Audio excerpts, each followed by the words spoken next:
إن الحمد لله نحمده ونستعينه ونستغفره ونعوذ بالله من شرور أنفسنا ومن سيئات أعمالنا من يهده الله فلا مضل له ومن يضلل فلا هادي له وأشهد أن لا إله إلا الله وحده لا شريك له وأشهد أن محمدا عبده ورسوله وصفيه وخليله وخيرته من خلقه صلوات الله ربي وسلامه عليه وعلى آله وصحبه وسلم تسليما كثيرا أما بعد.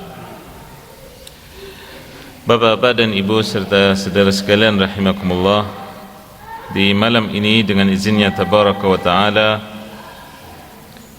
kembali kita akan melanjutkan apa yang kita kaji dari hadis-hadis Rasulullah sallallahu alaihi wasallam, dan malam ini dari kitab Jami'ul Ulum wal Hikam kita sampai di hadis yang ke-17.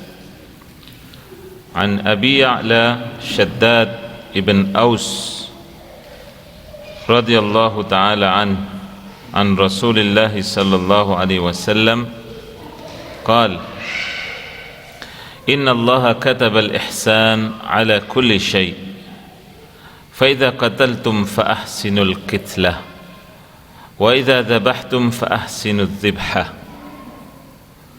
wal yuhid ahadukum syafratah wal yurih dhabihatah.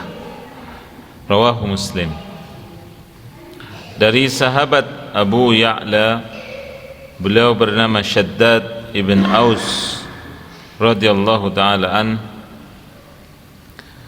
berkata bahwasanya Rasulullah SAW bersabda, sesungguhnya Allah subhanahu telah menetapkan agar kita berbuat baik dalam segala hal, berbuat baik dalam segala hal.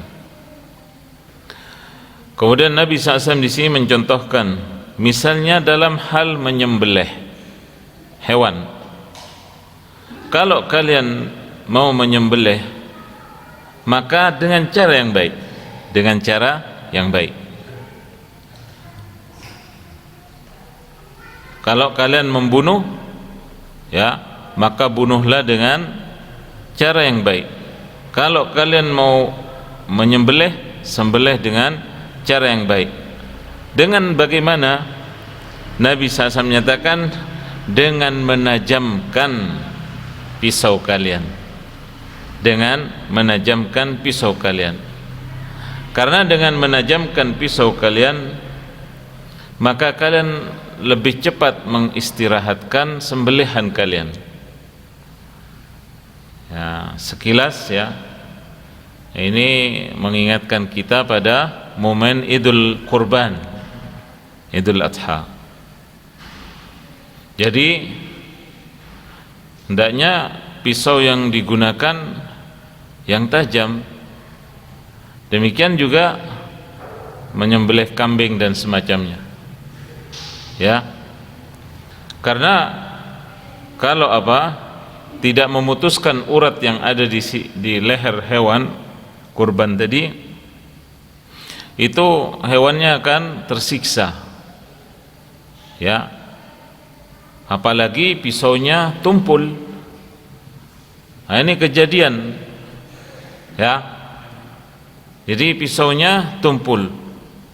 Kasihan, jangankan pakai pisau, kita pakai tangan gini aja, sampai merah leher, sakit. Sampai merah. Ini apalagi pisau. Makanya Nabi SAW memberikan petunjuk, yaitu dengan menajamkan. Karena kalau sekali itu lebih mengistirahatkan hewan yang disembelih, dan juga yang nyembelih kalau masih banyak. Ini juga hemat energi, tenaganya tidak cepat habis. Ya, tenaganya tidak cepat habis. Jadi ini hadis ini riwayat Imam Muslim, dan Imam Muslim itu dalam istilahnya predikat dari kaum ahli hadis, beliau adalah perawi yang kedua yang tersahih setelah Al-Bukhari, kemudian Imam Muslim. Kemudian ma'asyiral muslimin rahimakumullah, dalam riwayat yang lain dengan lafaz Inna Allah azza wa jalla muhsinun fa ahsinu, sesungguhnya Allah Ta'ala itu maha baik. Apa? Muhsin. Makanya kalau untuk manusia itu Abdul Muhsin. Nah, jangan dinamai Muhsin. Biasanya kalau di masyarakat dinamai Muksin, ya, pakai K, ya. Itu pakai H, Muhsin. Jadi yang sahih Abdul Muhsin, seperti yakni Syekhul Madinah sekarang ahli hadis, Syekh Abdul Muhsin Al-Badr, ayahanda Syekh Abdul Razak, ya. Jadi Allah Ta'ala maha baik, maka berusahalah kalian berbuat baik. Wa idza qatala ahadukum maqtulahu falyukrim, kalau kalian akan membunuh, yakni maksudnya menyembelih tadi, maka hendaklah apa? Dimuliakan binatangnya itu, artinya diperlakukan dengan cara yang baik. Diperlakukan dengan cara yang baik. Wa idza dzabaha falyuhid syafratah. Kalau menyembelih hendaknya menajamkan pisaunya. Wal yurih dzabihatah, dan hendaknya lebih cepat itu mengistirahatkan hewan sembelihannya. Dia dimuliakan, ini maksudnya apa? Di sini dimuliakan artinya binatang itu juga punya insting, ya. Kalau manusia perasaan, punya insting. Kalau mau menyembelih, ini banyak takmir masjid sangat disayangkan, tidak mengindahkan fikih ini. Mestinya apa? Ibaratnya di kotak-kotak. Misalnya ini bagian yang disembelih, ini yang belum disembelih yang nunggu antriannya, ini jangan sampai ngelihat yang disembelih. Itu yang bikin kasus lari, ini yang bikin kasus berontak. Karena apa? Melihat temannya disembelih. Nah, ini dalam syarak maksud falyukrim di sini diantaranya yang memuliakannya begitu, ya. Jadi supaya apa? Dilainkan, dijauhkan, dan jangan diperlihatkan kalau apa? Temannya disembelih, atau sekalipun misalnya kalau bisa suaranya juga jangan sampai kedengaran oleh mereka yang sesama itu. Nah, ini diantara kasusnya, sampai apa? Lari apa dan seterusnya.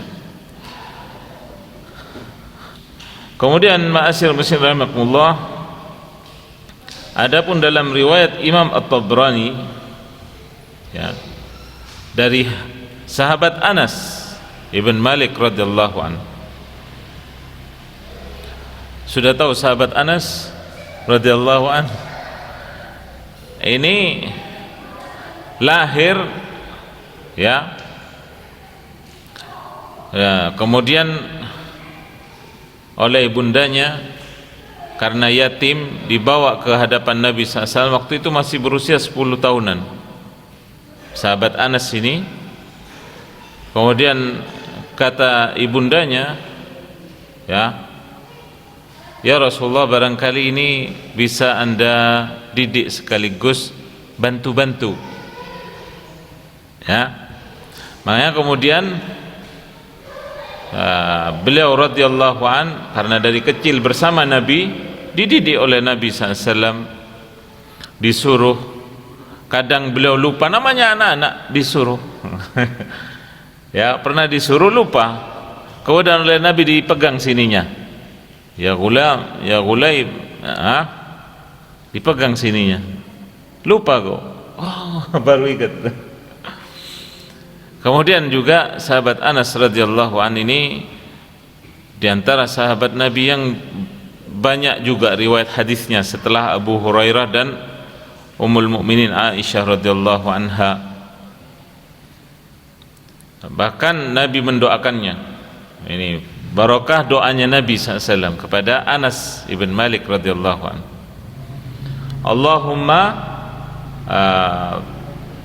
Allahumma tawil umrah wa akthir malah wa waladah. 3 didoakan oleh Nabi. Ya Allah, panjangkan umurnya si Anas, perbanyak hartanya dan juga anaknya. Doanya Nabi apa? Ya Allah, yani maksudnya Anas ini apa? Akthir malah, tawil umrah, pertama panjangkan umurnya, banyakkan hartanya, banyakkan anaknya. Nah, ini kenikmatan dunia sudah. Subhanallah. Anas ibn Malik radhiyallahu anhu, dalam riwayat ini beliau sahabat yang terakhir wafat. Sahabat yang terakhir wafat. Ya. Maka Imam Ibnu Qayyim juga menyebutkan di kitabnya itu Tuhfatul Maudud fi Ahkamil Maulud bahwa Anas ini putranya sampai 70-an. Enggak tahu nomor berapa yang saking banyaknya. Karena keberkahan doa dari Nabi SAW. Ya. Jadi beliau radhiyallahu anhu benar dipanjangkan umurnya oleh Allah Subhanahu, dalam riwayat sampai 120 umurnya. Sedangkan umumnya umat Nabi Muhammad SAW ya separuh itu kan ya, 60-an kan ya. Ini sampai 120. Sehingga beliau Nabi wafat, Abu Bakar, Umar, Utsman, Ali ini masih hidup. Sampai masanya Muawiyah, Yazid, ya putranya. Kemudian Abdul Malik ibn Marwan, yakni nutut masanya 7 khulafa, 7 khalifah. Ya, makanya beliau sampai ditugaskan juga jadi apa istilah kalau zaman sekarang itu jadi gubernur. Pernah jadi gubernur di Basrah dan sempat juga mendapat kenikmatan dunia, yaitu seperti doa Nabi SAW. Beliau punya rumah megah, istilah kalau di sekarang ini di perbatasan kota gitu ya, di Gapuro, mau masuk apa mau keluar kota gitu, Madinah, kota Basrah maksud saya, ya. Sehingga nutut zamannya para khulafa tadi. Maka beliau pernah suatu ketika itu sampai ketika istilahnya dilengser oleh Khalifah Abdul Malik ibn Marwan, kemudian diganti oleh amir baru, gubernur baru yang ditunjuk oleh Khalifah, yaitu Al-Hajjaj ibn Yusuf Al-Thaqafi. Maka begitu masuk, ini kurang ajar ini. Ya. Kemudian tulis surat si siapa ini? Sahabat Anas kepada Khalifah Abdul Malik ibn Marwan. Kata Anas dalam suratnya, ya Amirul Mukminin, wallahi kalau seandainya tukang sapunya Uzair atau tukang sapunya Isa alaihissalam masih hidup sekarang, pasti dimuliakan sama orang Yahud sama orang Nasara. Uzair itu ibaratnya bagi kaum Yahudi itu putranya Tuhan, anaknya Tuhan. Bagi kaum Nasara ya siapa? Isa. Kalau tukang sapunya keduanya ini masih hidup, pasti dimuliakan sama orang-orang. Gimana saya sejak kecil bersama Nabi kalian Muhammad SAW, kok saya diperlakukan seperti ini? Akhirnya Khalifah nulis surat 2 kali, yakni untuk 2 orang. Satu kepada sahabat Anas radhiyallahu an, kemudian mengatakan dalam suratnya Khalifah itu, kalau sampai suratku ini padamu, nanti engkau akan dapati Al-Hajjaj merangkak di hadapanmu. Al-Hajjaj ini orangnya ya kereng gitu ya, tidak takut siapa-siapa, makanya dikatakan kurang ajar tadi. Kemudian kepada Al-Hajjaj sendiri khalifah nulis surat juga apa? Abdul Malik berkata sang khalifah dalam suratnya, wahai Al-Hajjaj, apa engkau lupa asalmu? Engkau dulu di mana? Di Taif, jadi guru TPQ ibaratnya zaman sekarang. Bapakmu itu siapa? Tukang gali sumur. Ya, kalau engkau sekarang tidak minta maaf kepada Anas bin Malik, maka sudah, tidak usah balik lagi ke Syam, tidak usah kenal lagi dengan saya, maksud khalifah. Demikian, benar saja mendapat ancaman begitu, dia merengek minta maaf kepada sahabat Anas radhiyallahu anhu.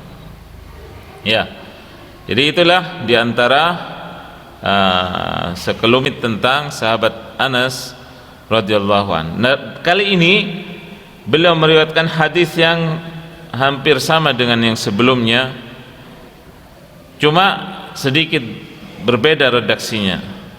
Beliau meriwayatkan bahwa Nabi SAW bersabda, idza hakamtum fa'dilu. Kalau kalian menghukumi, memutuskan perkara, maka bersikaplah adil. Wa idza qataltum fa ahsinu. Kalau kalian membunuh atau menyembelih hewan, maka perlakukan dengan baik. Sekalipun perang dalam Islam itu tidak boleh membunuh anak-anak, tidak boleh membunuh kaum wanita, tidak boleh membunuh orang tua yang sepuh. Nah, ini aturannya dalam jihad. Tidak boleh. Tidak boleh menghancurkan bangunan, tidak boleh menebang pohon, menumbangkan pohon. Itu dalam Islam. Ya, makanya dikatakan agama Islam agama kebaikan. Kalau ada terjadi di luar itu berarti melanggar, bukan Islamnya yang salah, orang-orangnya. Beda dengan kaum di luar Islam. Mereka berperang itu memang ingin membasmi siapa saja dalam sejarah yang dikenal. Imam Ibnu Katsir menyebutkan dalam kitabnya Al-Bidayah wan Nihayah bahwa yang namanya Holako itu, Genghis Khan dan seterusnya dari mana? Dari suku Mongol. Ya, mereka itu kalau berperang la yubqi hajar ala hajar, kata Imam Ibnu Katsir, tidak menyisakan bata yang numpuk dua, rata dengan tanah. Bata numpuk dua ini tidak ada, rata semua. Itu kalau non muslim. Kalau di luar kaum muslimin ketika berperang ya begitu. Jangankan anak-anak, perempuan, wanita atau orang yang sudah tua. Dalam Islam bahkan pendeta pun di gereja itu tidak diusik. Nah, ini terbukti ketika Umar bin Khattab menaklukkan Filistin, membuka daerah Palestina di bawah kekuasaan Islam. Ya, pastor tetap khusyuk di depan patungnya. Umar radhiyallahu an di luar gereja beliau menangis. Tangisan Umar radhiyallahu an didengar oleh pastor itu. Sampai pastornya noleh bertanya, "Ma yubkika ya Amirul Mukminin?" Apa yang membuatmu menangis wahai Amirul Mukminin, wahai khalifah? Apa jawab Umar radhiyallahu an? Tadzakartu qaula Allah azza wa jal, "Amilatun nasibah tasla narun hamiyah." Tasla naran hamiyah. Di awal surah Al-Ghasyiyah. Aku ingat akan firman Allah Subhanahu wa taala, wajah-wajah pada hari kiamat kelihatan letih, lesu, capek, penat, tapi akhirnya masuk neraka juga. Ya kayak kau ini, ibadah nyembah patung, tapi akhirnya nanti masuk neraka. Itu yang buat Umar radhiyallahu an menangis. Begitu dalam Islam. Ya, makanya sekali lagi, wa idza qataltum fa ahsinu. Ya, semua Abu Bakar As-Siddiq, Umar radhiyallahu anhuma, kemudian Utsman, Ali, semuanya ini radhiyallahu anhum itu pasti ketika akan melepas pasukan, usikum bitaqwallah, aku wasiatkan kepada kalian takut pada Allah, bertakwa padanya, ya, jangan membunuh orang yang sudah sepuh tua, yang tidak bersenjata, wanita, anak-anak, jangan merobohkan rumah, menumbangkan pohon. Itu wasiat mereka. Subhanallah. Ya, mana ada sekarang kayak gitu? Ya, karena perangnya sekarang beda juga. Perangnya sekarang klik tombol aja sambil minum kopi atau teh, tapi rudal nyampe, padahal dia paling pengecutnya orang, paling takutnya orang. Kalau dulu perang memang yakni kesatria jantan berhadap-hadapan kan gitu. Ya. Nah, ini dalam Islam, makanya dikatakan apa? Fa ahsinu. Nabi SAW mengatakan yang baik, yang baik. Ya, fa innallaha muhsinun yuhibbul muhsinin. Nah, dalam riwayat ini sungguhnya Allah Ta'ala maha baik dan cinta pada orang-orang yang berbuat baik. Dan dalam riwayat yang lain, innallaha katabal ihsana ala kulli syai'. Allah Ta'ala sudah menggariskan, menetapkan agar berbuat baik dalam segala hal, dalam setiap perkara. Jadi demikian hadis ini satu dengan yang lainnya saling melengkapi. Urusan apa? Berbuat baik. Jadi secara singkatnya bisa diambil kesimpulan bahwa apa? Bahwa yang namanya menyembelih atau membunuh binatang, nah ini supaya apa? Memperhatikan wasiat Nabi SAW ini. Jadi orang kadang melihat sosok, ya, jangan. Ada orang mungkin agamanya pinter, tapi tenaganya tidak bisa misalnya untuk nyembelih sapi. Saya dapat itu, melihat dengan sendirinya menyembelih sapi begini. Ya kasihan sapinya, harus orang yang cekatan, yang punya tenaga.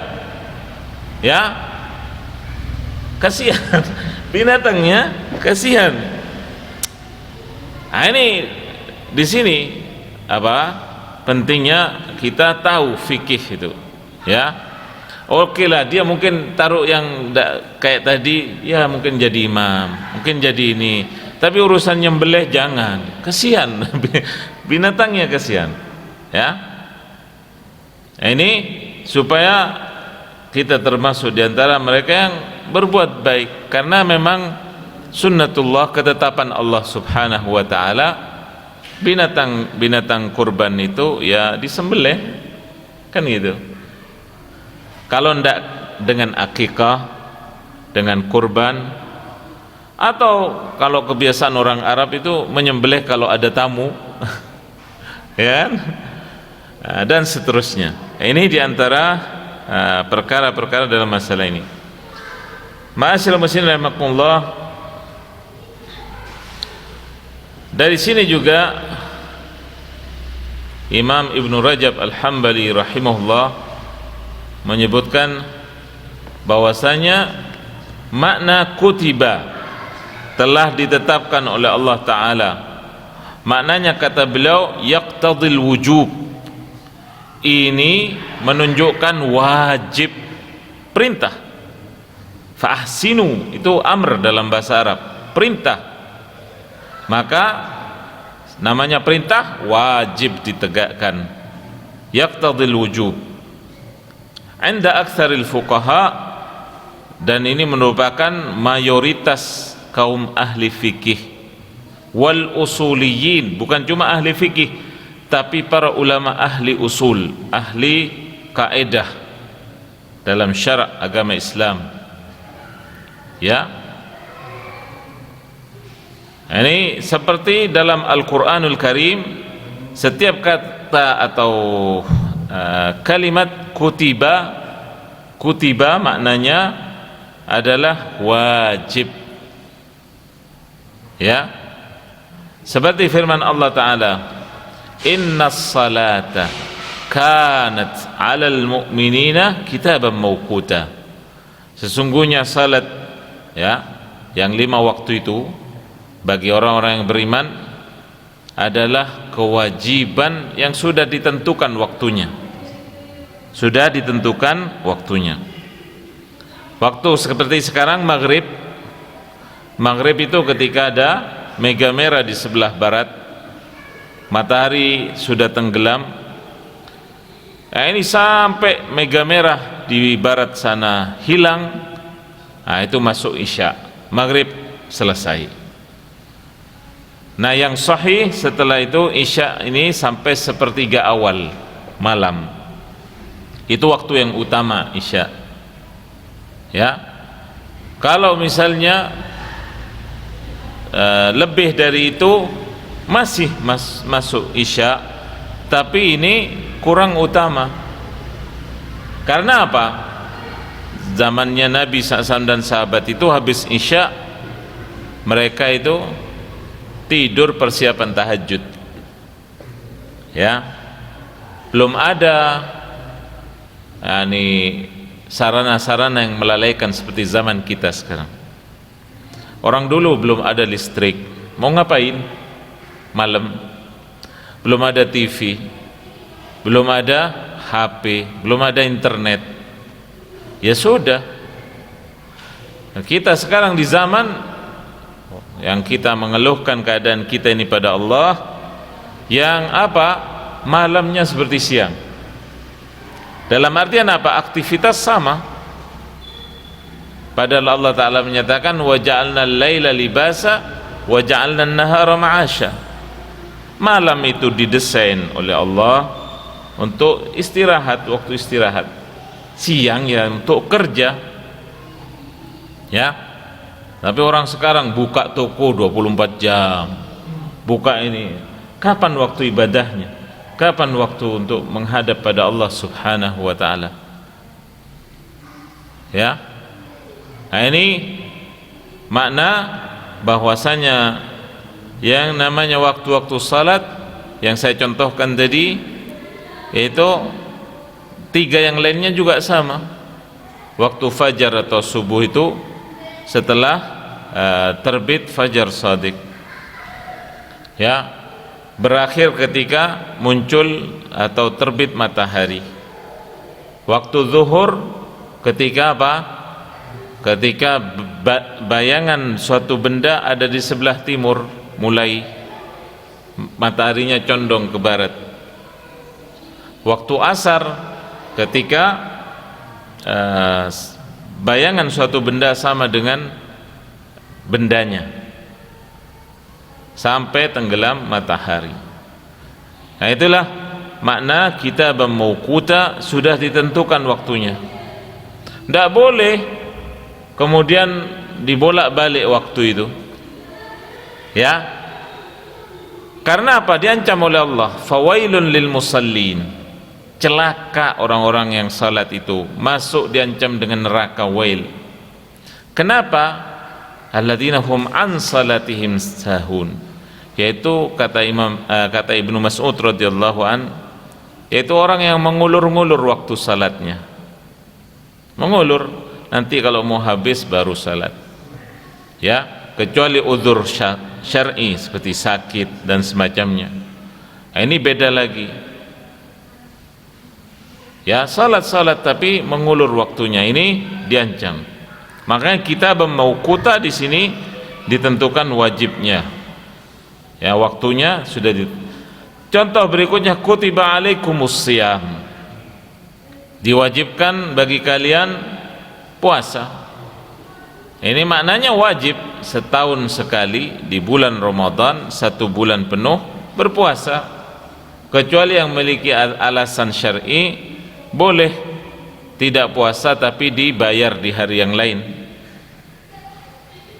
Ya, misalnya orang yang sakit, orang yang safar bepergian, atau wanita yang sedang hamil atau menyusui tapi tidak kuat, ya, itu pun harus diganti di hari yang lain.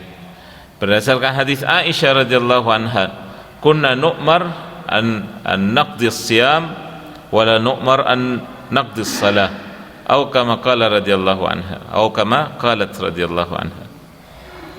Kami dahulu, yakni kaum wanita, diperintahkan untuk membayar puasa yang ditinggal, tapi tidak diperintah untuk menegakkan salat yang kami tinggalkan ketika haid atau nifas.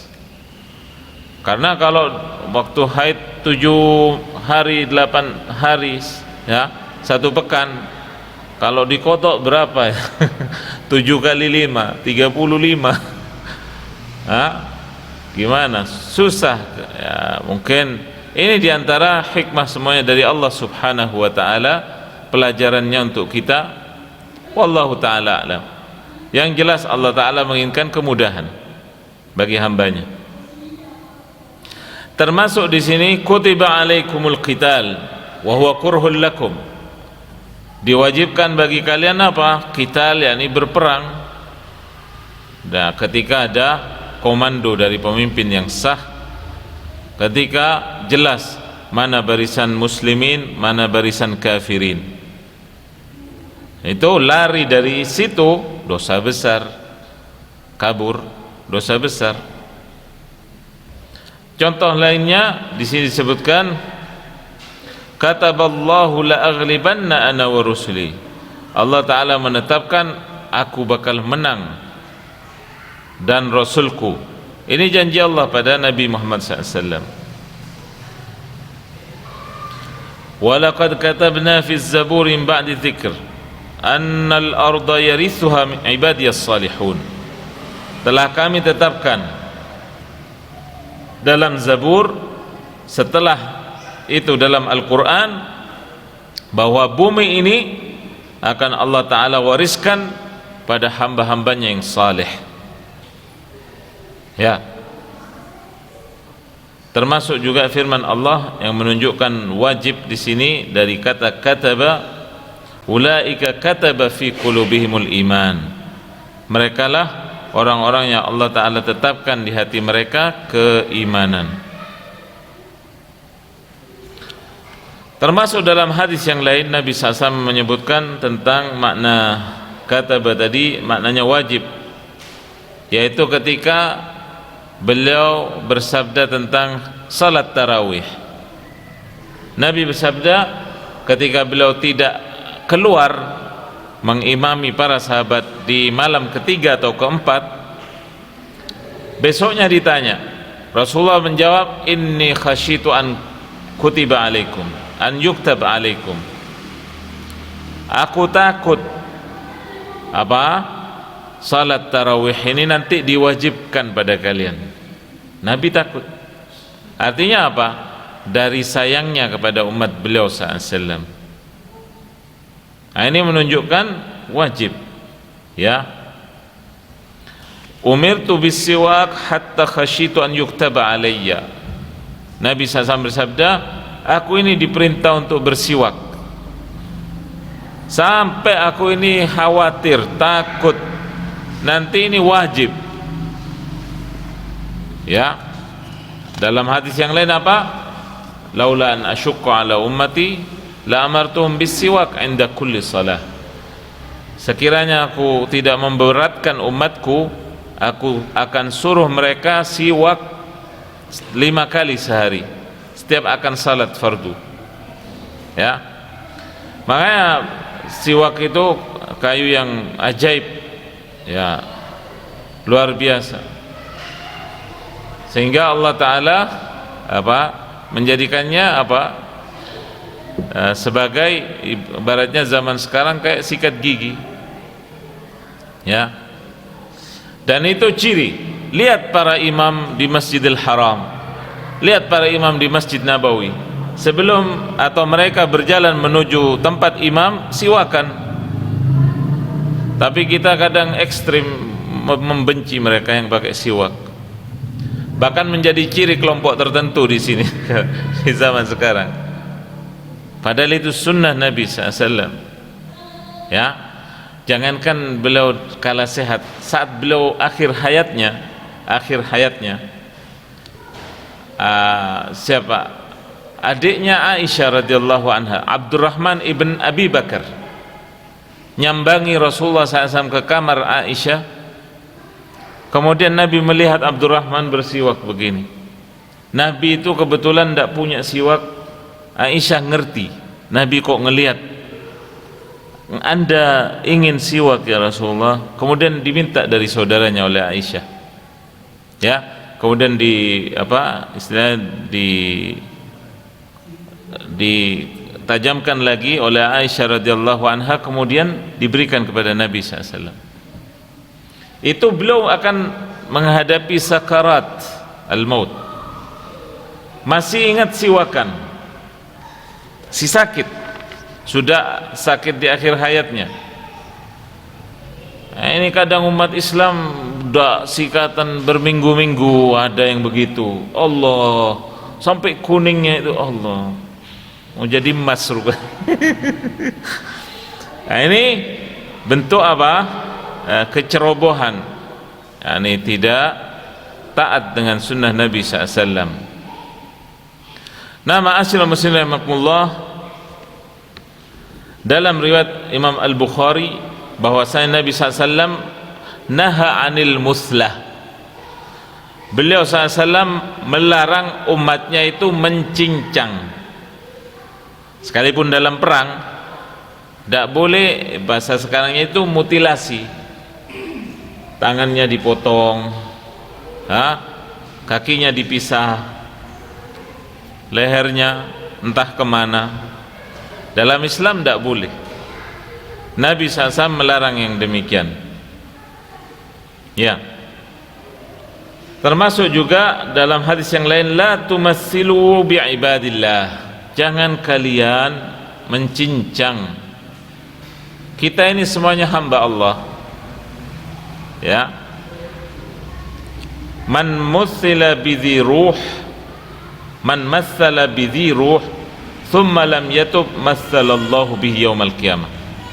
Nabi SAW bersabda, barang siapa yang sampai mencincang satu jasad yang punya ruh, berarti apa? Mau manusia mau hewan, kalau dicincang pada saat nyawanya masih ada, kelak pada hari kiamat Allah Ta'ala akan mencincang dia, dibuat dia seperti perbuatannya di dunia, ya. Beda umat Islam ini cara menyembelihnya, bukan seperti mereka orang-orang di luar Islam menyembelih gimana? Disetrum. Ada yang menyembelihnya dengan apa? Dipukul kepalanya binatang itu dengan kapak atau palu, ya. Nah, itu semuanya sudah diteliti oleh orang-orang di zaman modern ini, bahwa itu pengaruh pada dagingnya, rasanya, dan seterusnya, ya.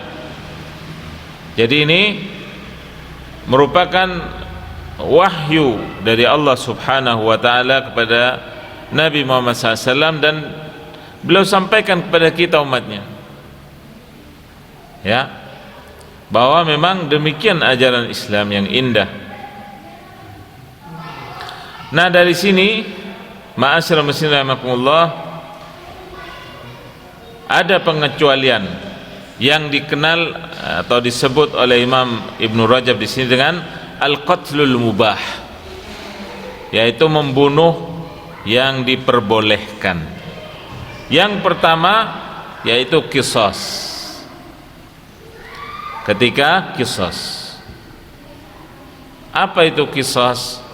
yakni orang membunuh dibunuh, tidak ada alasan kemudian membunuh orang, sekalipun ada semacam apa pertikaian, cekcok. Tapi kalau sampai membunuh, maka ini lain perkaranya, ada qisas. Nah, qisas ini sebenarnya ada sejak zaman jahiliyah, kemudian dikukuhkan dalam Islam. Jadi kalau ada yang terbunuh, keluarganya tidak terima, Ini hukumannya dibunuh juga, sang pembunuh itu dibunuh juga, atau dia kalau keluarganya mau memaafkan bayar diyah. Diyah itu artinya ini mempersembahkan 100 ekor unta diantar ke keluarga korban. Ya kalau dirupiahkan atau diuangkan, ya ikut kurs di zaman sekarang, ya. Nah, ini pengecualian qisas. Karena ada juga dari orang di zaman modern ini, ya, sebuah keluarga pernah menuntut karena anaknya dibunuh oleh seseorang. Kemudian ketika orang ini ditangkap oleh polisi setelah penyelidikan yang ruwet, ya, akhirnya ketahuan sang pembunuhnya, akhirnya dijebloskan ke penjara. Nah, biasanya pemerintah, ini kejadian di Saudi Arabia. Kemudian orang yang dijebloskan ke penjara ini baik di penjara, maka hakim itu yang memutuskan itu membujuk keluarga korban. Fulan ini sekarang berubah, dimaafkan saja atau biarkan dia bayar dia. Tidak mau, keluarganya tetap minta qisas supaya dibunuh. Sampai akhirnya 2 tahun hakim ini negosiasi dengan keluarga korban. Orang si pembunuh ini hafal Al-Quran di penjara, hafal Al-Quran. Semua menyaksikan dia sudah berubah total. Sampai akhirnya si pemuda ini ketika dikeluarkan dari mana? Dari penjara, kemudian dia itu menuju tiang pancungnya, tiang gantungan, ya, pancung dengan algojo yang sudah siap. Itu para masyayikh atau qadhi yang menangani kasus itu berlomba-lomba bawa map, ya, minta kepada siapa? Keluarga korban, tolong ini maafkan ya, atau biarkan bayar dia, jangan sampai dia dibunuh. Sayang, dia hafal Al-Quran, mungkin nanti jadi imam dan seterusnya. Dia berubah sudah, bukan seperti dulu. Tapi keluarganya tidak ada ampun, ya dibunuh. Nah, ini karena qisas, ya. Kemudian yang berikutnya lagi dalam hal ini,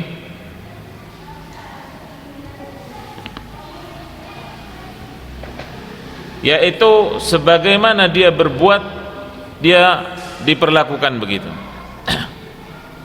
Misalnya mematahkan gigi, dipatahin juga.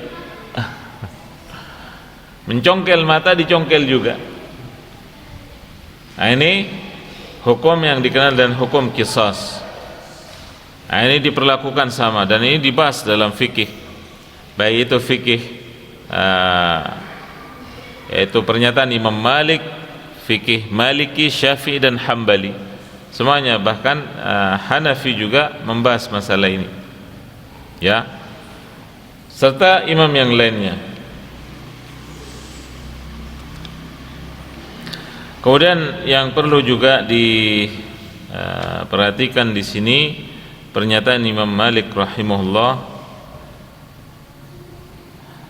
kalau misalnya seseorang berbuat yaitu memutilasi karena niat untuk menyiksa, maka dia diperlakukan seperti itu, disiksa pula, ya. Kalau tidak dengan menyiksa, hanya membunuh saja, ya langsung dibunuh juga. Ini sampai ada pernyataan beliau rahimahullah begitu.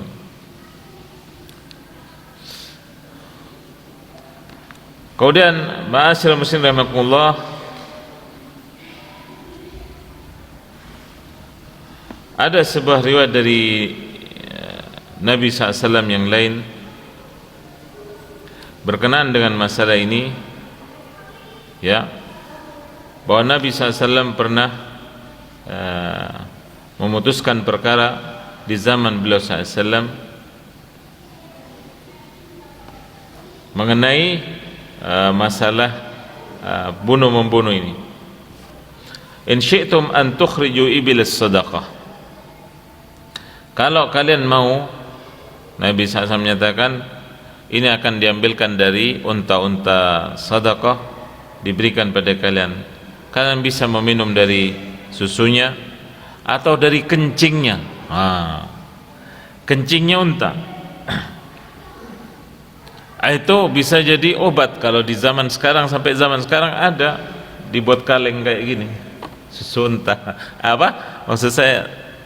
Kencing unta, ya, karena dari dahulu memang dibuat obat, ya. Maka Nabi mengatakan, kalau kalian mau, faf'alu, lakukan itu. Kemudian subhanallah, fafa'alu fasahhu, mereka melakukan yang Nabi SAW anjurkan, minum susu unta dan minum kencingnya, terus mereka sehat. Thumma malu 'ala ar-ri'a faqataluhum, kemudian mereka kembali pada kasusnya. Kasus apa? Kasus ar-ri'a ini para penggembalanya yang punya kasus kemudian dibunuh juga. Kemudian mereka murtad dari Islam, keluar, ya. Kemudian Nabi SAW sampaikan tentang keadaan mereka. Kemudian Nabi SAW mengutus pasukan untuk apa? Untuk meniti jejak mereka, sampai akhirnya mereka tertangkap, kemudian potong tangan mereka sebagaimana mereka berbuat, demikian kaki mereka. Yang mencongkel juga sama, diperlakukan seperti yang dilakukan, ya. Nah, itulah contoh diantara riwayat dalam masalah ini. Kemudian ma'asyiral muslimin rahimakumullah, Nabi SAW melarang juga, yaitu membakar. Tidak boleh misalnya, sekalipun misalnya ada maling, ketahuan, kepergok, ketangkap, kemudian diadili masa dibakar, tidak boleh dalam Islam. Nabi SAW menyatakan apa? Wa inna an-nara la yu'adzabu biha illallah. Api itu tidak boleh digunakan untuk menyiksa, karena Allah Ta'ala menggunakannya untuk mereka yang menghuni neraka. Allah yang berhak menyiksa dengan api itu hambanya, bukan kita sesama manusia membakar sesamanya, ya. Nah, ini diantara hadis Nabi SAW. Jadi dalam Islam tidak boleh apa? Tadi mencincang, tidak boleh juga membakar, gitu ya. Nah, ini semuanya larangan-larangan dalam Islam, menunjukkan bahwa yang demikian adalah perkara besar. Nyawa manusia itu tidak murah, ya, karena tidak ada jualannya di toko. Sudah mati ya sudah, ya, tidak bisa balik. Makanya kehormatan, ya, kehormatan muslim, apalagi yang taat, muslimah yang taat, itu di sisi Allah Subhanahu wa Ta'ala dalam riwayat sampai melebihi kehormatan Ka'bah. Muslim yang taat, ya, bukan yang yang abangan, bukan, yang taat. Dan seterusnya dari keterangan tadi. Mudah-mudahan yang disampaikan tadi mewakili. Demikian hadis yang ke-17 ini. Mudah-mudahan Allah Subhanahu wa Ta'ala menjadikan kita di antara hamba-hambanya yang muhsinin, yang selalu berbuat kebaikan dan selalu mendapat bimbingannya Subhanahu wa Ta'ala. Aqulu ma tasma'un wa astaghfirullah li wa lakum, wa sallallahu ala nabiyyina Muhammad wa ala alihi wa sahbihi wasallam. Sebelum saya akhiri, mungkin ada dialog. Taib, jika tidak ada, kita akhir dengan kafaratul majlis. Subhanakallahumma bihamdik asyhadu an la ilaha illa anta astaghfiruka wa atubu ilaik. Assalamualaikum warahmatullahi wabarakatuh.